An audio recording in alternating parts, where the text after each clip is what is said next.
Welcome back, and thank you for joining A Shark's Perspective. I am Kenneth Shark Kinney, your host and Chief Shark Officer.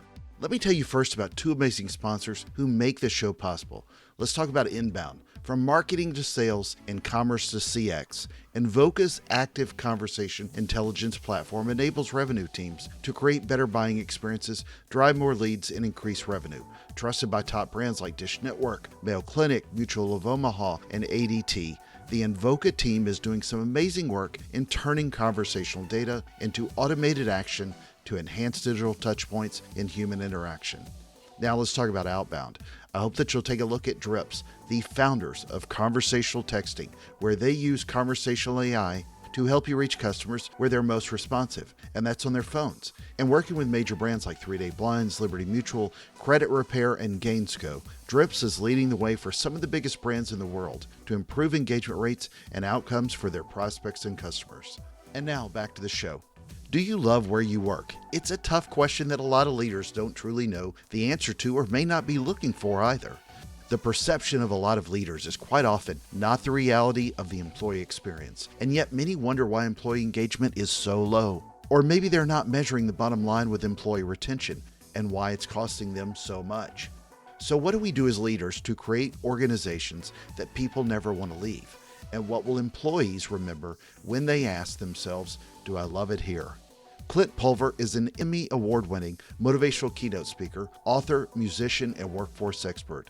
And on this episode, we'll discuss employee engagement, the undercover millennial, life on the road as a drummer and speaker, what it's like to work here, the power of Mr. Jensen, ball-headed bongos on America's Got Talent, the 5 C's, becoming a mentor versus a manager, killer drum solos, the ultimate goal of being a pilot, people leaving their jobs in mass exodus, jumping skis into a promotion, and a lot more. So let's tune into a killer drummer with a killer shark on this episode of A Shark's Perspective.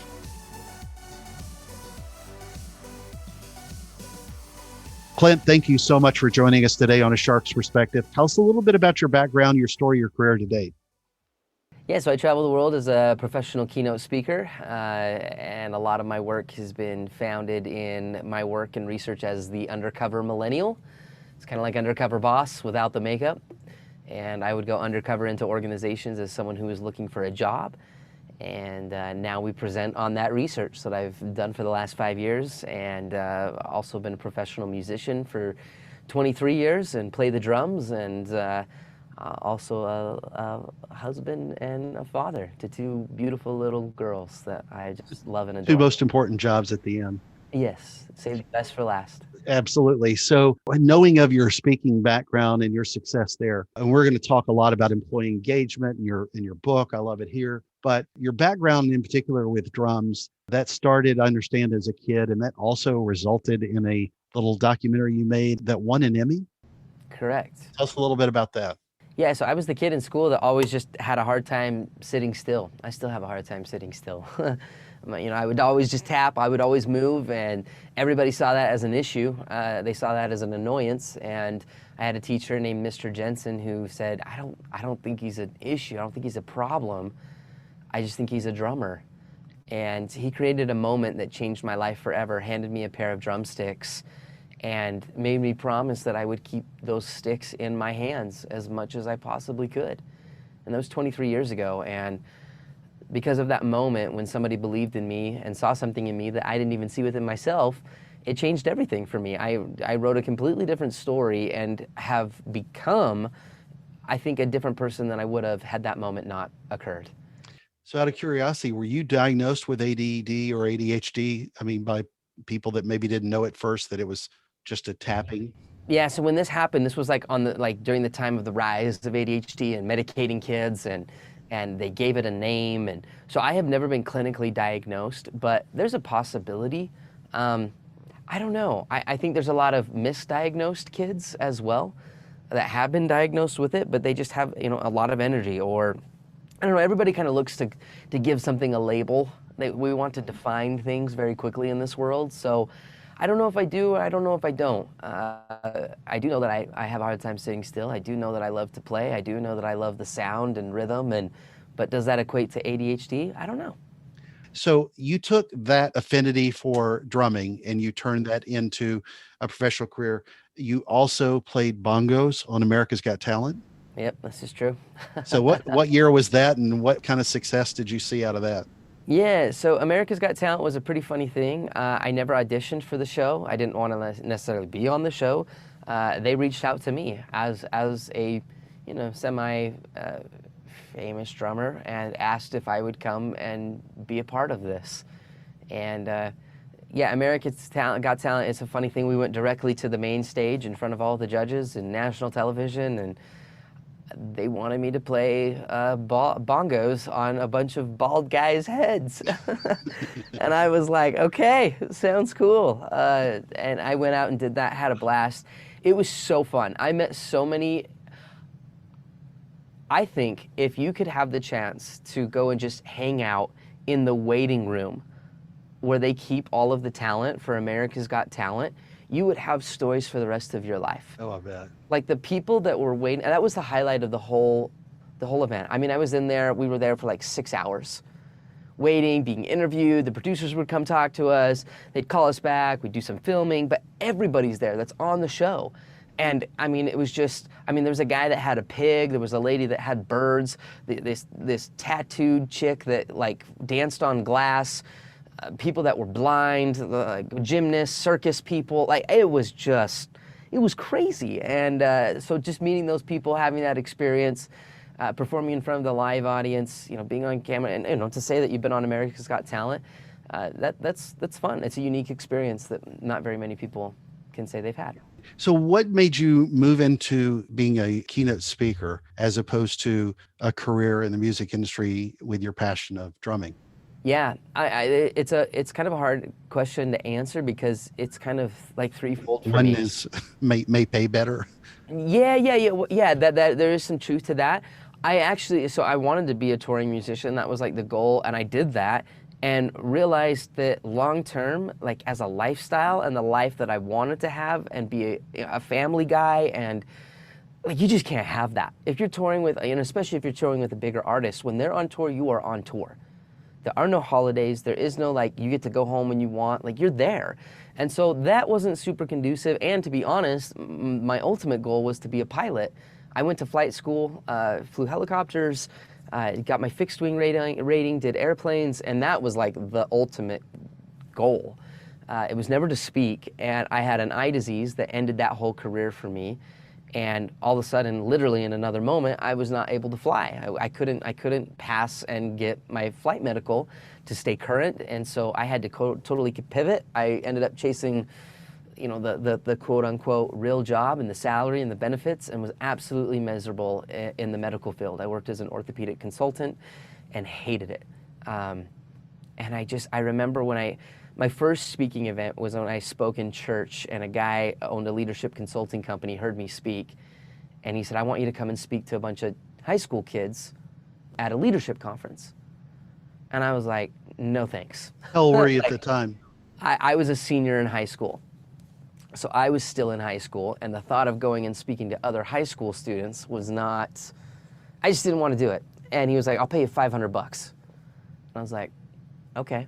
What day? When do you need me? Like, $500 and a high school kid, that's like 3 months of work. And I was like, I'm in. So I went down, I put together this little workshop called To the Beat of the Drum. I gave everybody buckets and drumsticks, and I just taught music principles. And it was unique, it was different. We had so much fun. And I had kids come up and they're like, this is like the best thing we've ever had, or I learned this, or I'm gonna live my life differently because you did or said this. And I'm like, what? Like, this is a thing? And then schools came up and they said, we want to pay you to come and speak to our school. And I'm like, what do you mean? Like, I didn't even know this was a job. I didn't know this was a career. And they go, yeah, we bring speakers in all the time. And so I went and did all these schools. I loved it. I felt like I lit my soul on fire. I was able to do what I love. I was able to, provide for myself. But I never looked at it as a substantial, and sustainable career. And until I was in the medical field, I was miserable. And I pitched to my two buddies. I said, wouldn't it be crazy if you could find a job that allowed you to do three things?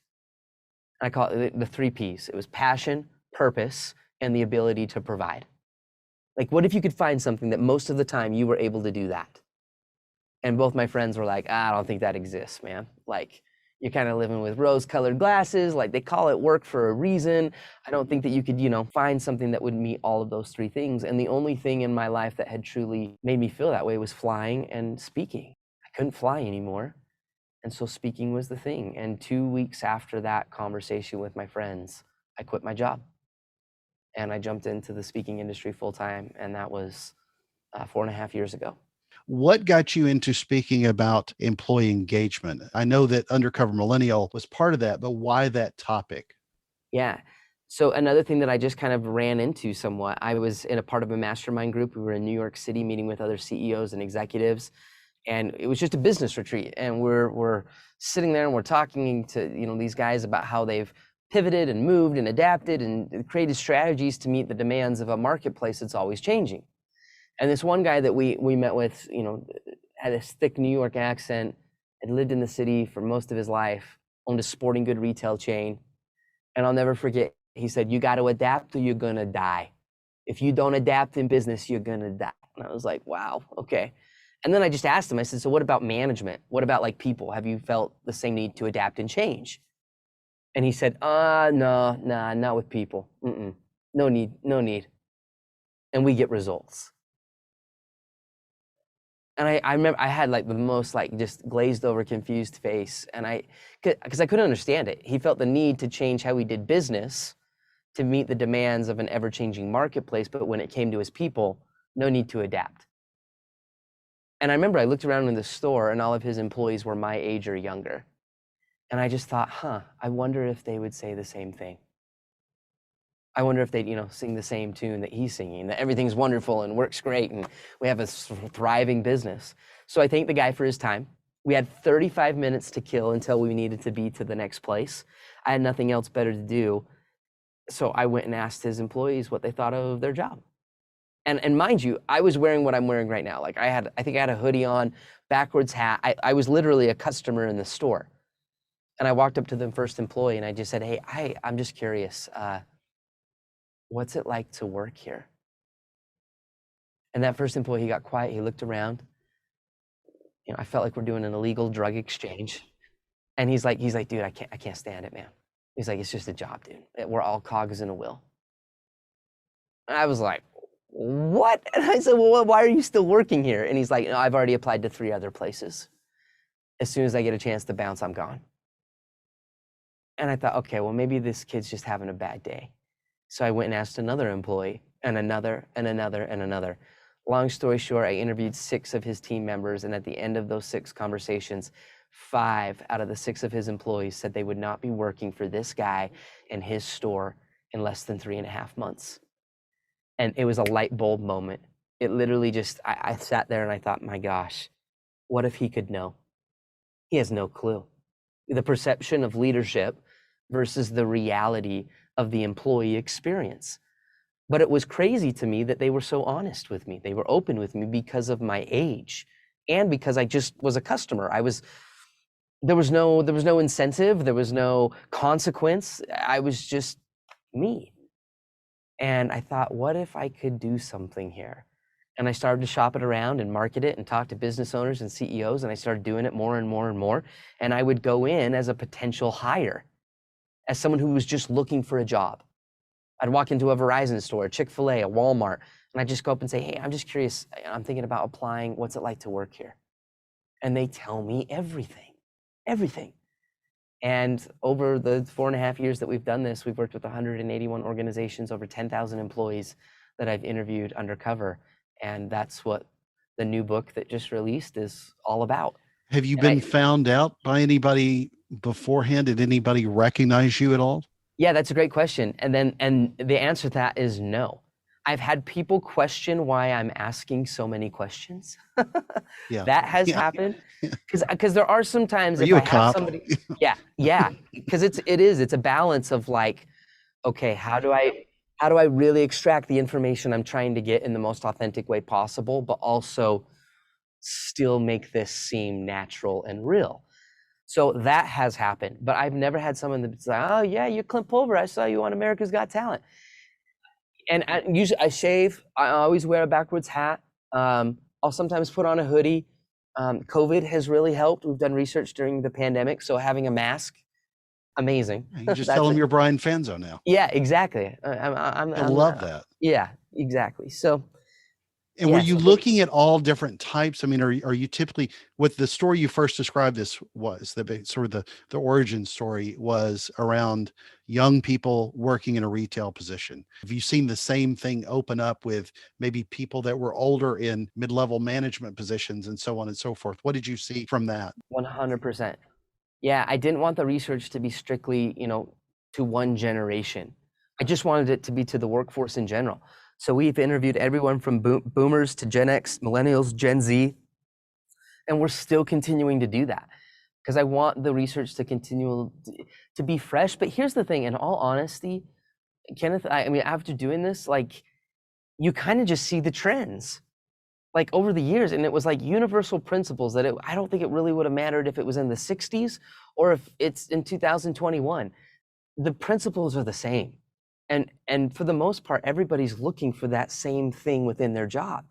And after 10,000 people, I'm like, I could almost predict, I could almost tell you, like, going into an organization in the first, few interviews, what's going on and what the issues are, because I've just done it so much, and you see those trends of what people hate and what they love. Yeah. Yeah. So unpack, if you will, what you discuss a lot in the book with some good recommendations as well, with the mentor versus manager conversation and how you uncovered what you call the 5 C's. Yeah. So when an employee hated their job, they talked about the manager. When an employee loved their job, they talked about the mentor. Mentorship was a unique thing that I focused heavily on and discovered in the research that hasn't really been written a lot about. We talk about leadership or we talk about management usually. That's what most books in my world are written about. And leadership is something that, traditional leadership, you stand at the helm of the ship, you lead, you're the visionary person, you got to get people from point A to point B. You're a leader if people follow you. That's like our definition of traditional leadership. Management is all about making sure there's no holes in the ship. How do we get there efficiently, effectively? How do we maintain productivity and get there as quick as possible? But mentorship through an employee's perspective, again, and mind you, that's my research, that's what they talked about. That's what mattered to them, is when somebody possessed what we called these 5 C's. And mentorship has to be earned. That's why it's so unique. You can't give, like, you can't hire somebody into management and just say, you are the mentor to these people. It doesn't work that way. You have to earn it. Anybody that's ever been a mentor in your life or in my life, they earned that because of who they were.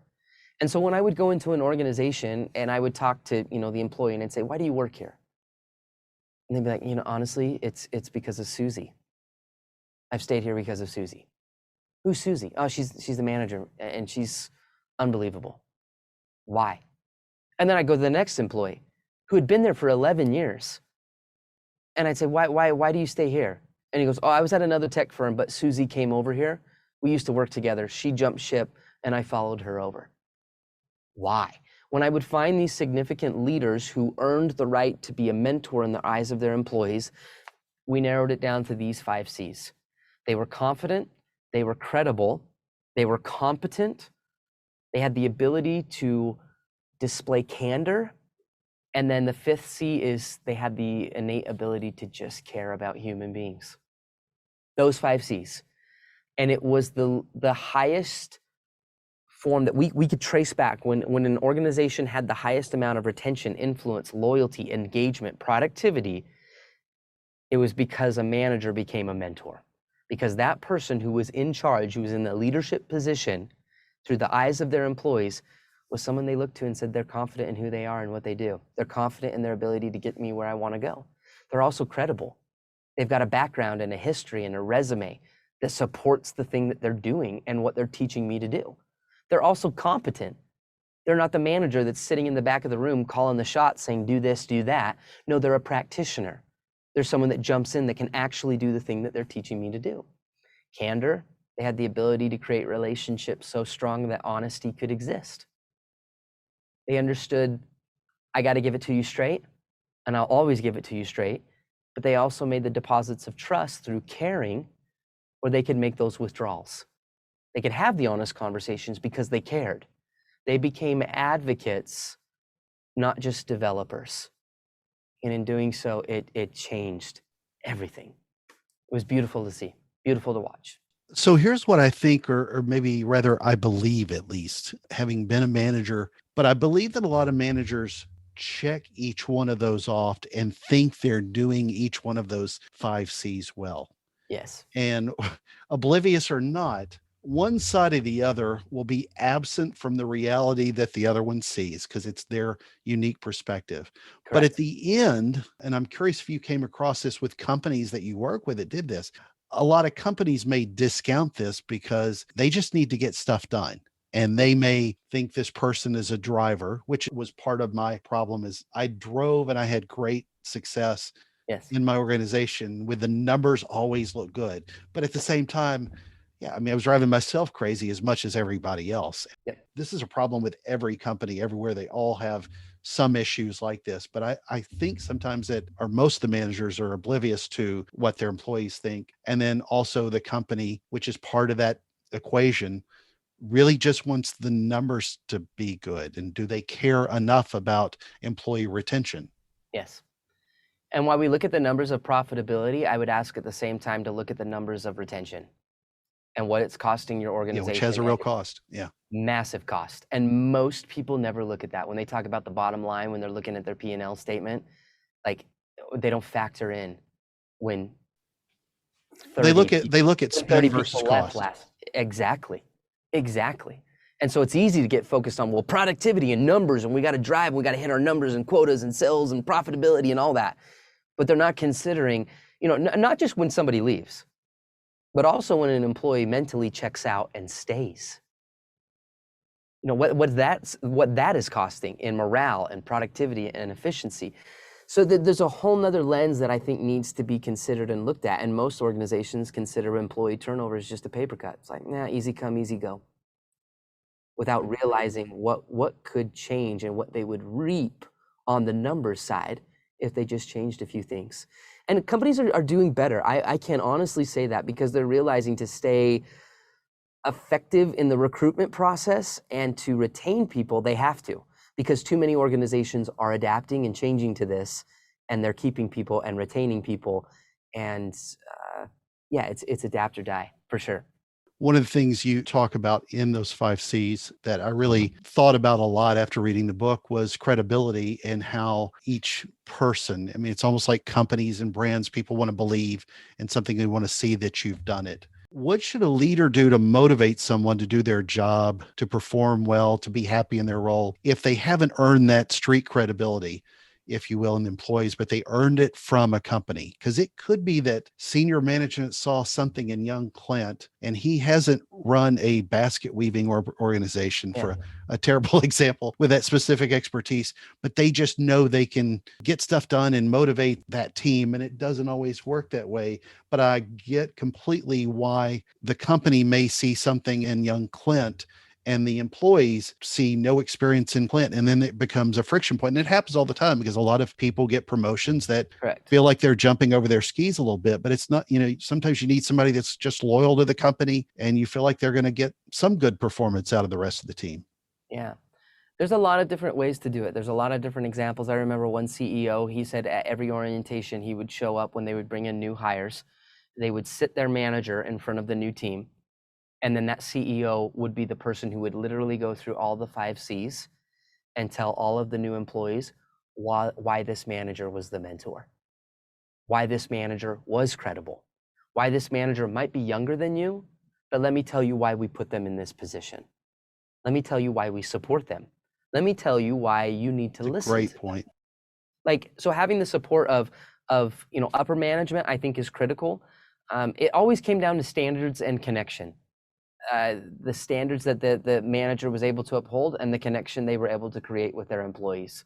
Sometimes, It yeah, doesn't have to even be a 20% even split with each one of those 5 C's. I mean, yeah, it can be a little bit of one versus the other. I just remember credibility because I do see that a lot with younger people today and what they're looking for in their leaders. yes, And sometimes it's not always the easiest puzzle to solve, and it's different anywhere with every person. And it's important to ask yourself, as you know, if you're a CEO or an owner or even an HR director, you're someone that's placing people in positions of leadership, ask yourself that, are they credible? Because it does matter to people.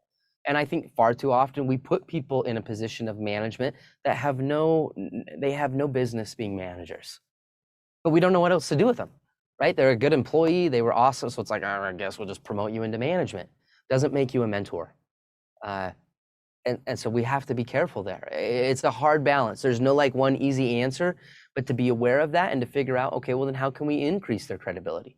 What are the certifications, the trainings, the books, the experiences, whatever we can do to increase that credibility is going to be helpful. Again, hiring from within. That's another great thing that great organizations did to establish that credibility. They would bring somebody up within the organization, or someone that, okay, you're now the car sales manager, but you were also one of the leading reps in sales, in car sales. So that instantly you have credibility to be a manager in that. So be aware of it. Obviously, it can't always happen, but to your people, it matters.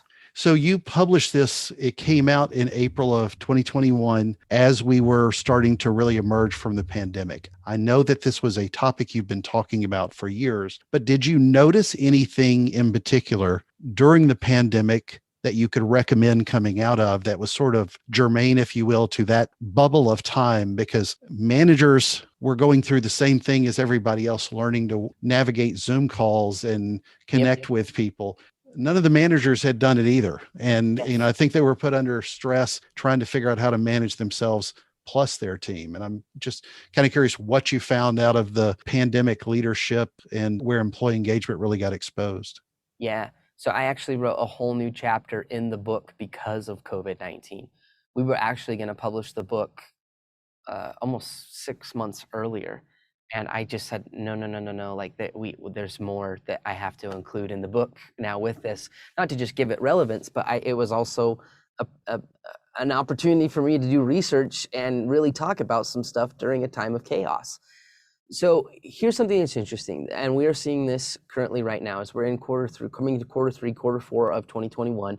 There's a mass exodus of people that are leaving their current jobs, or they're leaving the job that they had in 2019. And as I've worked undercover, as I've talked to business owners, leaders, managers, what we're seeing really is employees have 2 things on their minds right now. Number one, they all remember how they were treated during the chaos. All of them do.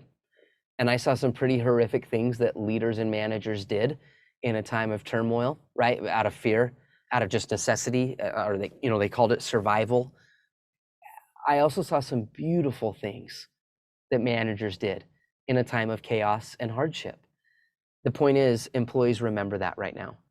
And as we're coming out of this, I think now more than we have seen in the last 8 years, I would say, employees have options that are in their favor, again, massively. Employers are scrambling to hire people, to find good people. Many of them laid off and furloughed everybody. That affected morale, that affected productivity. Now people are having to do twice the amount of work, or their job responsibilities have tripled. Some of them have less pay. And the second thing is employees have had time to think. They've all had time to think during this chaos and go, okay, is this where I really want to be? And they're realizing, oh my gosh, I can work in Colorado and live in Japan. I can live in Utah and work in New York City and make twice as much, save 3 times on rent, and work whenever I want.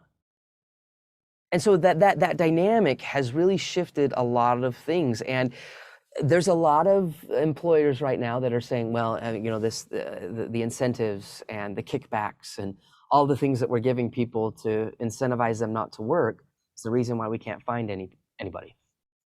So I met you at NSA Influence in 2021 when the topic was relevancy. Yeah. Luckily, this will be a topic that is relevant until you are 200 years old.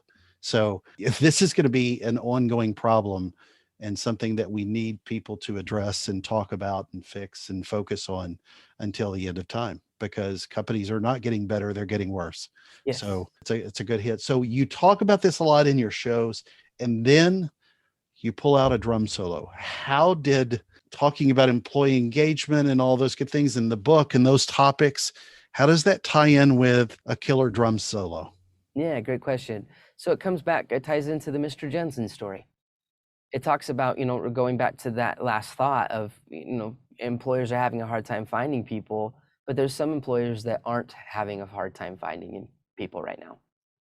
And is it, they just don't want to work, right? Employees don't want to work, or do they not want to work for you?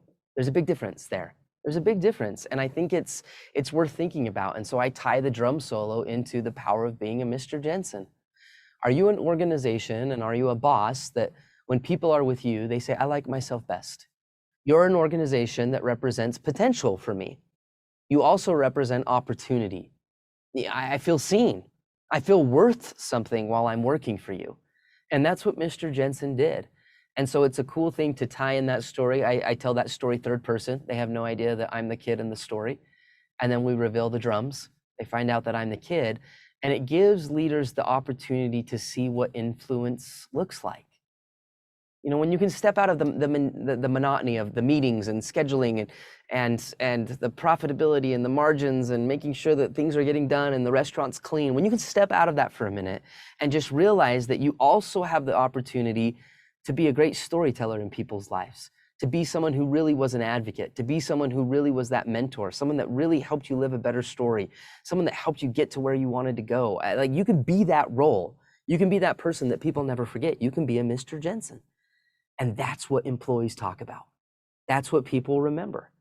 And that's how we tie it in. And we sit there and we rock the house with a drum solo. And the hope is to spark and wake managers up to go, okay, my goodness, I need to do a little better.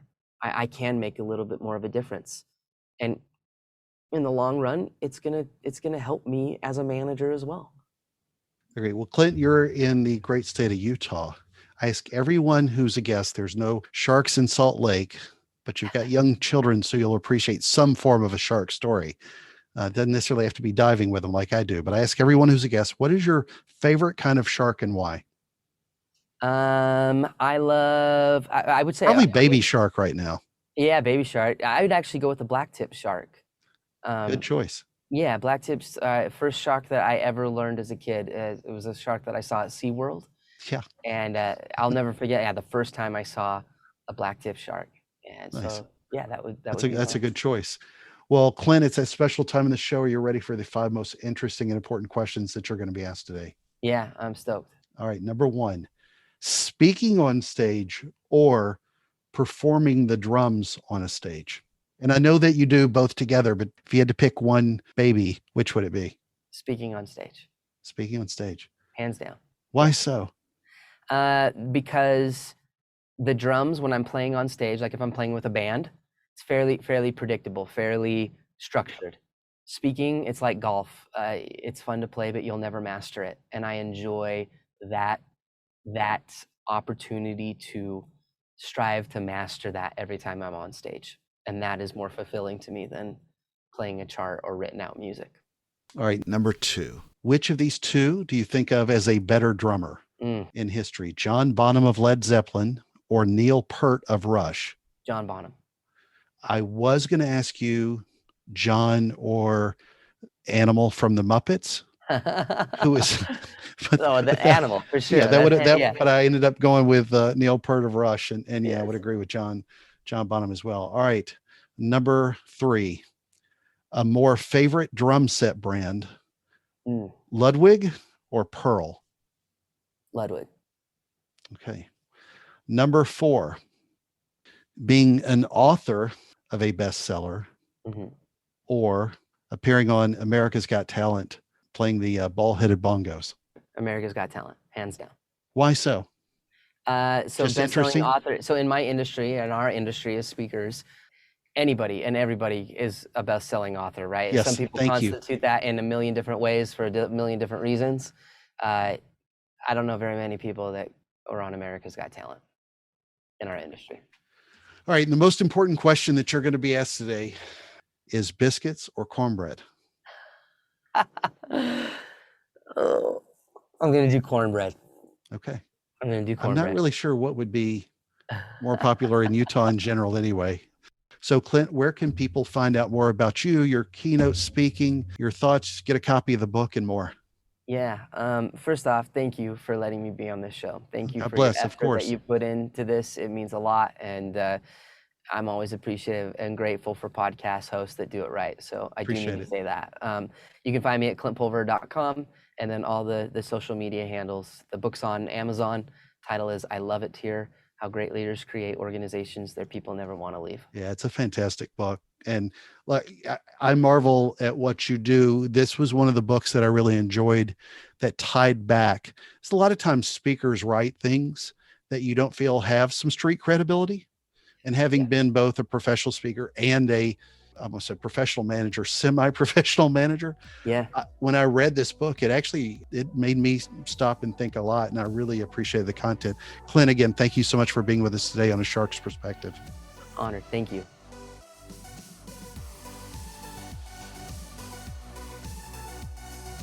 So there was my conversation with Clint Pulver, an Emmy Award-winning motivational keynote speaker, author, musician, and workforce expert. Let's take a look at 3 key takeaways from our conversation with him. First, do you love it here? It's an excellent book and a great question that workers very often struggle to answer positively, even when they're at the top leadership positions. It's often a bigger issue for managers who have their perception of leadership that doesn't reflect the reality of employee experience.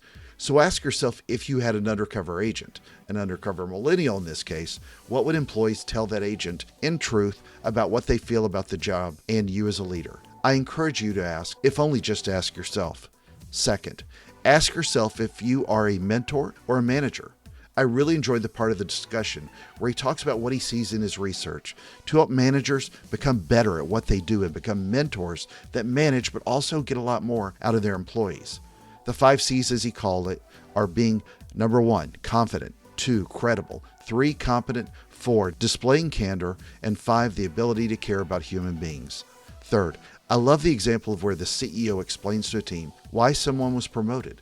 This isn't always an option, but the closer you get to your workforce, then the closer you are to understanding those values, especially with credibility, and the closer they will understand your role as a leader. Yes, a job is a job, and people need to do the work if they want the job. This isn't about making millennials happy. This isn't a plea for the snowflakes of the world either. But it's pretty obvious that a motivated employee will perform better for you. Across the generations, the workforce wants to know and wants you to show that you care. And you want more, and increasing credibility is another way of how you can get to that. Got a question? Send me an email to kenneth@asharksperspective.com. Thank you again for the privilege of your time. I'm so thankful to everyone who listens. And thank you to the amazing sponsors, Invoke and Drips. Would you please consider writing a review and let me know your thoughts on the show? I'm always honored when you write them. I read them and it helps me create better content for both of us. It's time to be a leader. At least for me, it's time to be a leading undercover shark, if you will. So please join us on the next episode of A Shark's Perspective.